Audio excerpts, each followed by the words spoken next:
गुरु ब्रह्मा गुरु विष्णु गुरुर्देव महेश्वर गुरु साक्षात् परम ब्रह्म तस्मै श्री गुरुवे नमः। सदाशिव समारंभां शंकराचार्य मध्यमाम् अस्मदाचार्य पर्यन्तां वंदे गुरु परंपराम्। ओम श्री गुरुभ्यो नमः। ओम श्री परमात्मने नमः। हम लोग कठोपनिषद पढ़ रहे हैं। नारायण परमात्मा और उसकी प्राप्ति का उपाय। धर्म, ये दो ही वेदादि शास्त्रों द्वारा बताए जाते हैं। जिसे परमात्म बोध है वह शास्त्र वचनों का तात्पर्य अनुसार ही अर्थ बताएगा, दूसरे के अनुसार अपने मनमानी ढंग से नहीं बतलाएगा। काल्पनिक व्याख्याओं की प्रदर्शनी नहीं लगाएगा, जो शास्त्र बतलाए हैं उसी को बतलाएगा। विद्वान तो स्वयं ब्रह्म है, उसमें जीव का भ्रम नहीं रह गया है। वह ब्रह्म के बारे में जो कहता है वह खुद के बारे में कहता है, इसलिए उसमें स्वानुभूति का समर्थन बना रहता है। तभी उसके उपदेश से अत्यंत सरलता से ब्रह्म समझ में आ जाता है। जो विद्वान प्रमाण पर आश्रित न होकर तर्क के सहारे विचार में प्रवृत्त होते हैं, वे किसी स्थिर निश्चय पर दृढ़ न रह सकने के पुरुषार्थ नहीं पा सकते। बिना प्रमाण के केवल तर्क से कोई सत्य विद्या मिलती नहीं है, बल्कि ऐसा तर्क विद्या की काट में ही लगा रहने से उसे निष्ठा नहीं बनने देता। कुतर्क विद्या, जो कुतर्क है वह विद्या का नाशक है। इसलिए तर्कशील गुरु नहीं बन सकता। जो तर्क करने वाला है वह गुरु नहीं हो सकता। जो खुद किसी निर्णय पर टिक नहीं पाता वह किसी सिद्धांत का प्रतिपादन कर ही नहीं सकता, किसी भी सिद्धांत का प्रतिपादन नहीं कर सकता। कि शिष्य समझ पाए ऐसा भी नहीं कर सकता। आधुनिक काल में ऐसे प्रवक्ता प्रचारक मिलते हैं जिनका स्वयं का कोई सिद्धांत नहीं, परस्पर विरुद्ध बातें सुनाते हैं, अपनी कही बातें काटते रहते हैं, अपने द्वारा ही कही बातें काटते हैं। उनके श्रोता भी ऐसे ही मनोदशा वाले बन गए हैं। किसी निश्चय पर पहुंचकर साधना की परिपूर्ति नहीं कर सकते। भगवान भाष्यकार शंकर स्वामी ने कहा है, एवमेव ऐशार्थ इति निश्चितं यत् तदेव वक्तव्यं ततो वन्यदिव्यमानं बहुप्रलापित्वमेवात्मनः प्रख्यापयेत्। ब्रह्म सूत्र का भाष्य है।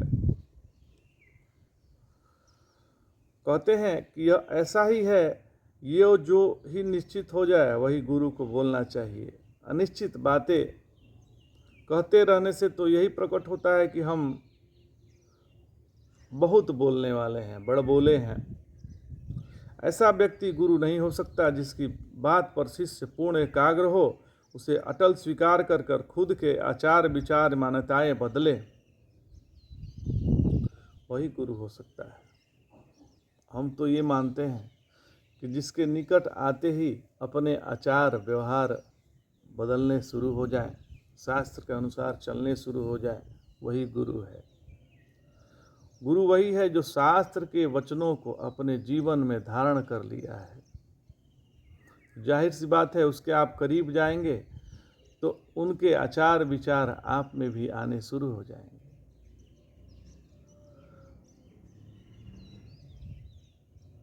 ढूल मूल बातें करने वाले पर वह श्रद्धा ही नहीं होती कि उसके निर्देशों पर हम चलें, तो वह गुरु कैसे बन पाएगा।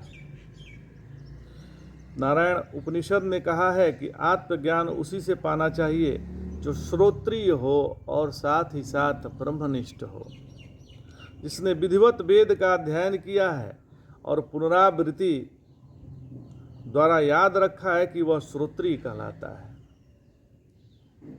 एवं ब्रह्म से अतिरिक्त किसी भी तात्पर्य न रखकर ब्रह्म में ही निश्चय पूर्ण स्थित वाला ब्रह्मनिष्ठ कहलाता है। अब्रह्म से सरोकार ही न रखने वाला ब्रह्मनिष्ठ है।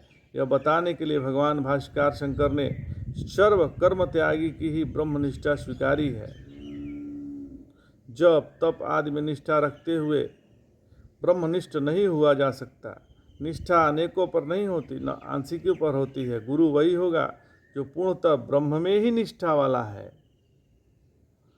अनुभूति में कुशल हो वे ही ब्रह्मनिष्ठ कहे गए हैं। कुशल कहते हैं जो कुश नामक घास को इस तरह काट सके कि अपना हाथ न कटे। कुश के पत्ते में दोनों किनारे धारदार होते हैं, उसको पकड़ते ही हाथ कट जाता है। सीखा समझा धैर्यवान इस ढंग से उसे पकड़ता है कि वे काट नहीं पाते, अतः उसे कुशल कहते हैं। इसी आधार पर जो अन्य भी किसी कार्य को विचार को इस तरह से कर सके बिना नुकसान हुए लाभ हो जाए, यह कुशल कहा जाता है। वही कुशल है।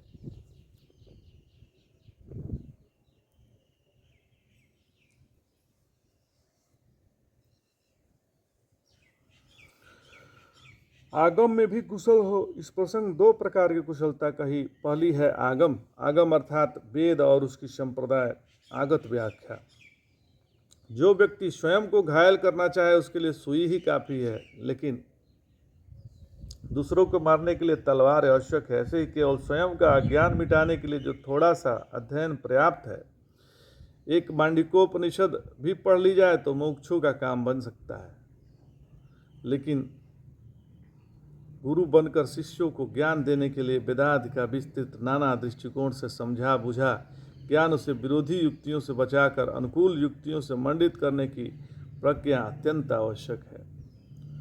शास्त्र वचनों का अद्वैत अनुसार ही अर्थ है, इससे अन्य कोई अर्थ असंग है। इस प्रकार का शास्त्र संदर्भों से युक्तियों से स्थापित करने की क्षमता आगम में कुशलता है।